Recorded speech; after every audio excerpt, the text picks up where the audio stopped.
Yeah, there you are. It's an unusual problem today. It's too much sunshine. Now, we do have a small problem with the car. Let's have a look. Just noticed that the petrol filler flap is staying open. And when I try it, I can't hear the motor running. So we better get on it and fix it.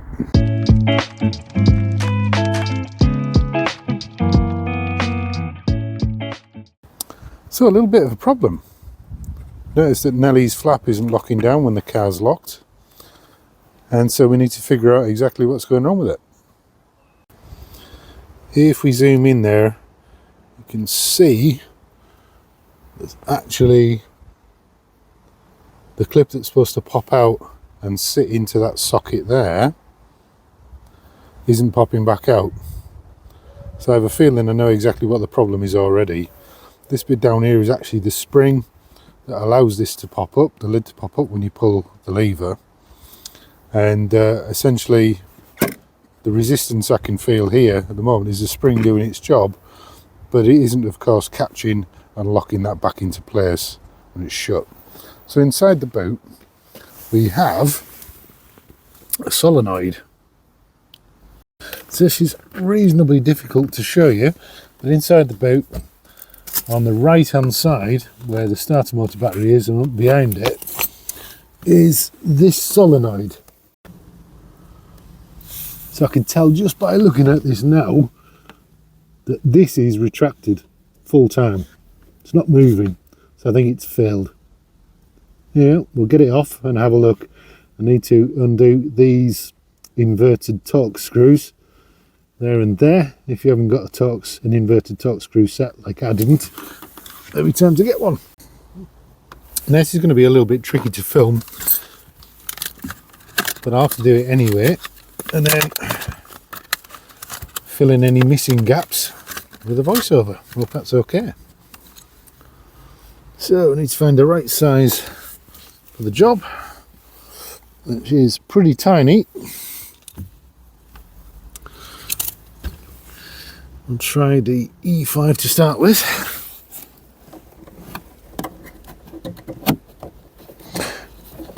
The E5 is too big. So we'll go for E4. Hopefully they will.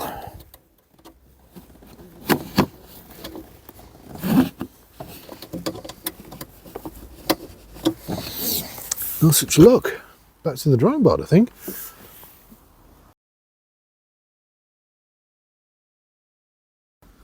So that's the unit itself, and you can see the plunger, you may not know, but normally would come out much further than that. I've removed the electrical connector, which is here. And we can always check that for current while someone operates the switch. The other thing to do, obviously, which is I did first, was to check the fuse itself. When the fuse is on the other side, and this panel, and it is fuse number 14, which is a 5 amp fuse, which is that one there. I use long nose pliers to check that, but I can tell you that it's okay. It's not blown. So I'm thinking again, it's going to be this solenoid.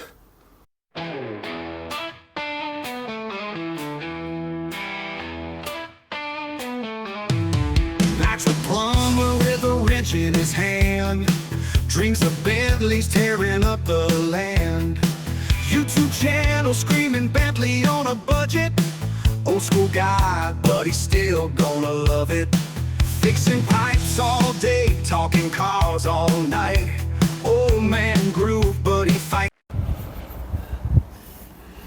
Okay, so this is the motor, or the servo, or the solenoid rather, that fails when your petrol flap won't release, and it's not your fuse or your switch.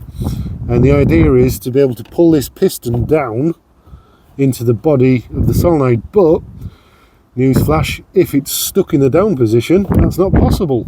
So I would recommend to each and every one of you that you rush out to Amazon and buy this tiny little set of hex sockets. It ends up being a 3mm one, which I didn't have. See how tiny they are, and this set goes down to 2.5mm. It's literally £6 for this set. You're also going to need I forget what size this was, but I think it's like a 5/32, or it's 4 or 5 millimeter socket, and a little screwdriver that will fit it, or you can use a socket with an extension bar. But carry one in your car, because honestly, if you needed to get into that petrol flap and it was locked down, you're going to have a real problem with it. Another interesting point to note is that what you see here, there and there, are actually the back of the threads on the screws. This is held in sort of keyways, but the screw head is the other side, so you need to turn these opposite way to what you would normally do. Now, it's normally righty tighty lefty loosey, but in this case it's righty loosey lefty tighty. I know it's confusing, but you don't want to be over tightening them by doing it the wrong way, and it's literally only a couple of turns on them, and then these screw heads will fit through the keyways in that metal plate and it'll slide down. Mine didn't, because it was stuck in the open position, which I guess when you think about it is probably the best place for it to be stuck, and I had to use a spanner to actually pull between there and there to rive it out of place. But yeah, don't get caught out. It's the good fight, terrible edits, and the camera's a mess, but the drive in his heart screams nothing but yes. Bentley on a budget, rolling down. So this is the little blazer, and you can see now that is fully extended. When I removed the unit, it actually sprang back into life, and I've lubricated it with some lithium grease, but I expect we're going to have to replace it at some point, so I've got the part numbers and that's what we'll do. Happy days. So bold, too old to be cool, but his heart stays gold. So another little job today in this gorgeous weather. Don't believe what you see, it's always sunny in Scarborough. Someone in the group this week flagged up that these filters from Crossland are available from Euro Car Parts, and they were down by 90% off, so these worked out about a £5 each. And happy days, we'll get them fitted. Cabin air filters, what are they for? Who knows? Actually, it's pretty straightforward. The air for inside your cabin originates from under your bonnet, and obviously you don't want smells coming up from fuel, oil or anything else that's getting burnt down there, so you have to have these filters in place. Now, a lot of cars have them under the dash, but the Bentley doesn't. It actually has them under the bonnet itself. Let's get on it. Now, I'll be honest, I actually watched a video of how to do this from one of the parts suppliers, and it looked so easy it was untrue, and it probably should be, but this is the reality of it. Okay, you're supposed to just pull those clips. Oh, and it's cool, one side's come out because I've had it off twice, but seriously, the first time I did that it was mammoth, and the second one is still being a bitch. Oh, but there you go. You feel like you're going to break it, just be careful and make sure you're only pulling from the top. What happens when you pull those, this clip itself comes out of the slot under there, so you've got to give them a bit of a wiggle to get them to move. So we'll get the new filter. Bearing in mind, that does look pretty mucky, doesn't it? Probably never been done, just like the spark plugs. Congratulations, last owner. Now, there isn't any indication that there's a set airflow on this Crossland filter, so that's not terribly good, but we'll suck it and see. Let's pop it in place, if it will go in place.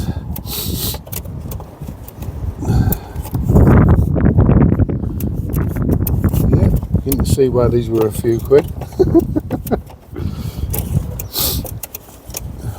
Pop it on here first, probably easier if you put it on the lid, I'm guessing. Yeah, that's the way. Pop it in the lid first. Happy days.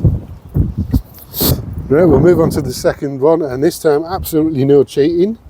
I'm gonna do this for the first time. Feels to me like these haven't been out, but look how stiff it is, and you think there's no way that's coming out. They're definitely going to break, but they will come out. I'm using my pry tool to get it. Yeah, there we are. Happy days. Wasn't so bad. the other little filter. We'll do the same thing again. Oh, it is so windy here. We'll pop it the right way around would be good. I'm going to put the darker side that way, so that seems to make sense, and press it onto the 4 locating pins that are in the lid. Didn't notice them earlier. There you go. Job's a good one. So all that remains is to chuck these out. I don't know if they set off this colour, and that's just a state of mind, but they are pretty bogging if that's the case. So that's another 2-minute job done, and it did actually only take 2 minutes this time, which is really nice. But yeah, with those clips and those covers, get yourself one of these, but do use the tabs and pull them.